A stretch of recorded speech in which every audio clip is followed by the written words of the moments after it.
Welcome to New Possibilities. I speak truth to power without fear. This story right here is one of the types of stories that inspire me to create new possibilities. New possibilities is about opportunity. It's about excellence. It's about achievement. Despite circumstances, despite adversity, despite the obstacles that stand in our way. There are stories like this that really inspire people. And I plan to do more stories like this about Black excellence. And this story comes from an unlikely place, a prison in New York, the Eastern New York Correctional Facility. There, there was a debate between three inmates and three Harvard University students, a formal debate, a competition. And the prisoners, who were African American, defeated Harvard University's debate team. And the issue was whether or not public schools should have the ability to deny enrollment to undocumented students. That's the issue that they debated during this competition. And the inmates, again, defeated Harvard students. Harvard is one of the most elite, if not the elite, university in this country. It's supposed to be the greatest university in this country. The greatest minds attend Harvard University. People who go on to be accomplished leaders of industry and politics, and just in general, people who are accomplished attend that university.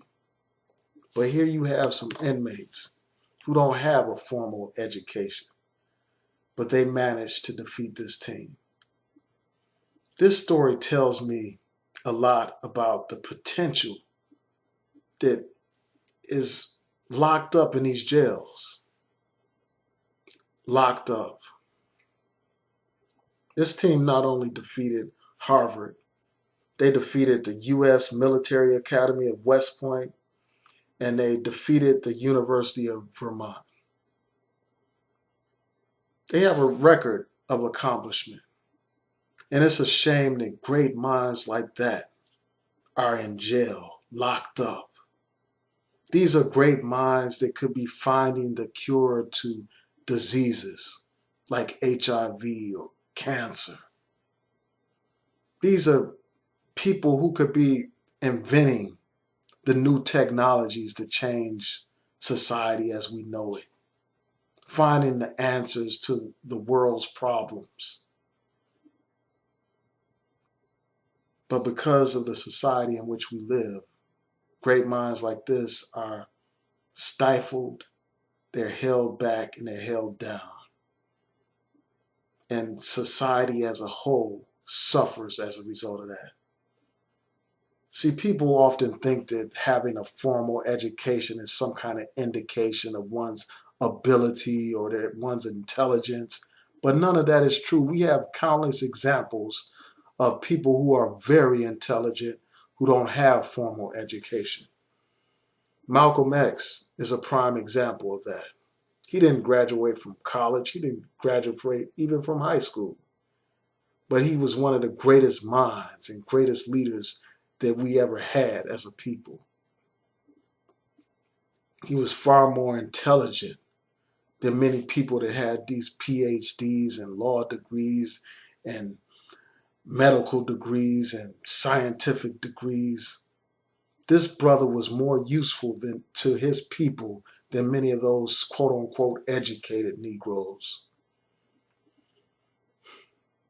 We just have to realize that there is potential that exists in each and every one of us.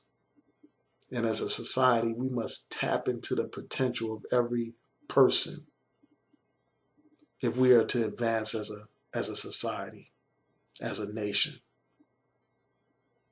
We allow these brilliant minds to be wasted in so many ways. There's individual responsibility, of course. People make bad decisions that land them in places like jail. or land them into an early grave. But also there's public policy that creates conditions where people end up engaging in criminal activity. There's public policy in terms of failing schools and lack of jobs, poverty. All of those things shape people's lives and often ends up in a self-fulfilling prophecy where people who had the greatest potential end up not realizing that potential, end up in jail or dead. And not only does that individual and that individual community suffer, the whole nation suffers. So I just wanted to reflect on this. I just wanted to say that, this is an indication that we have potential. We just need to tap into it.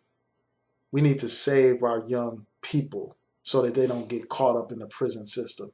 And we need to harness their talents and their abilities so that we can use those talents to improve society. Peace.